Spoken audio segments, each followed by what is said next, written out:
The idea was to basically build media brands using stories and technology that people will love, and we set about building a network of these media brands powered by sort of technology which help people tell stories better.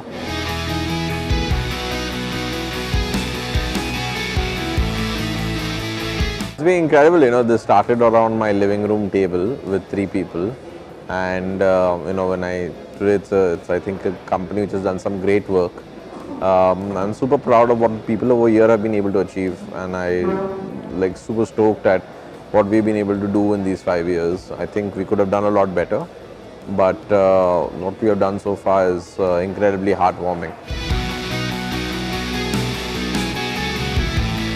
It's been close to 2 years that we went regional. We started with Put Chutney, and then added Viva, which was for Telugu, and then recently we also started working on Marathi. We haven't announced it yet, but we've added a Marathi channel as well to the network. So the idea really was to kind of look at beyond the Hindi-speaking market and beyond entertainment. There's Tamil and Telugu, which are the largest ones, and we're glad we kind of moved early out there because those are the 2 largest brands in those markets. Also were the face of the YouTube Fan Fest in Tamil and in Telugu in 2018, this year itself. So, more and more we believe that the verticals like these will continue to grow as the internet, as we know it, continues to itself become bigger in smaller towns and cities. So Awesome Sauce is focused around food, and what we really want to do is tell stories through food on that. Currently it's been focused on sort of recipes which Indians would love to watch but have a sense of surprise to them, which you can easily kind of make at your place. So these are easy, fun to watch recipes that you can easily cook yourself. I think it's been a while, about 6-7 months, and it's been doing really well.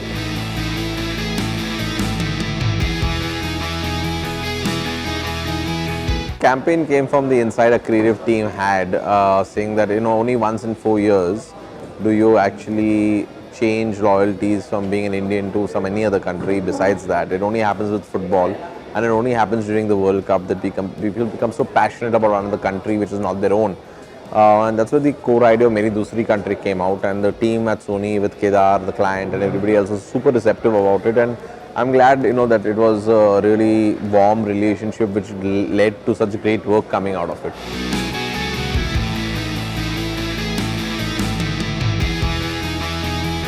So Video Machine, the concept really was that as you begin to scale out your media brands and more platforms have become video, how do you actually scale out the core capability to produce those videos and tell stories in a multitude of ways? And that's where Video Machine comes in. What would take a human being 2 days to produce a video does in a matter of 15 to 20 minutes. So we are able to kind of use our technology to create great looking narratives, and these narratives were built around the idea of India Ka Dil, which is Madhya Pradesh, and sought to kind of show people different facets of it. We actually commissioned a lot of high quality drone programming as well, which went around Madhya Pradesh shooting in some of the most exotic locations there, and used that along and fed it into a tech in order to be able to produce great stories at scale using Video Machine for MP.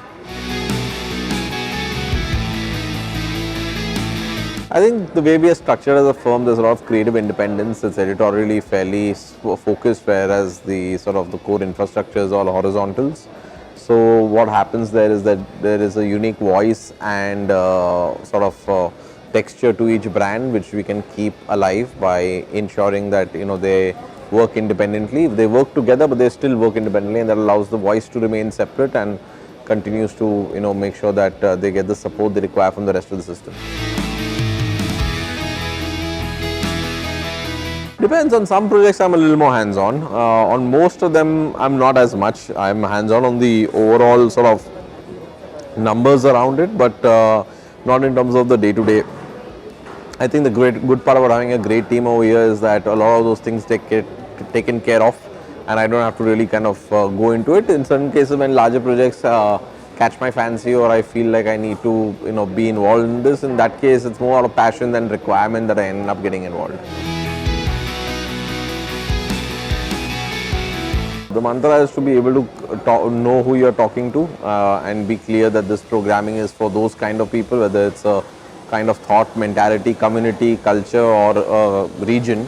And if you're able to kind of deliver for that core primary audience, I think success comes after that, because if you're delivering for that primary audience with a very clear sense of what they would like to watch, then they themselves will be your biggest proponents and share that content, which will get you in more success.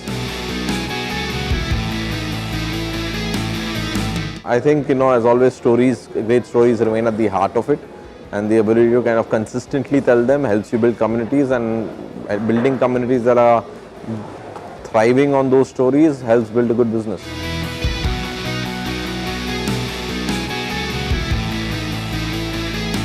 Today it's established very clearly that branded content is here to stay, and it does help in increase ROI.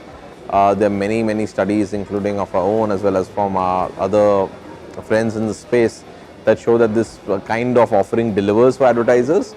The point is, it takes a while for any medium to mature in its ability to show return on investment. And the more we are able to demonstrate that, the more it becomes easier for advertisers to trust that this is the right place they want to spend their money. I think slowly but surely that's happening, at least for this medium, and it will continue to grow. I think at the end of the day, people want the easiest way to watch entertainment, and OTTs are making it super easy to watch it on your phone. You watch it at your home or watch it on your laptop, and any technology that helps make that possible doesn't really need to bother about consumer adoption. And if that happens, then at the end of the day, storytellers want their stories to be told and distributed. So you're already seeing that happening right now with mainstream stars already there.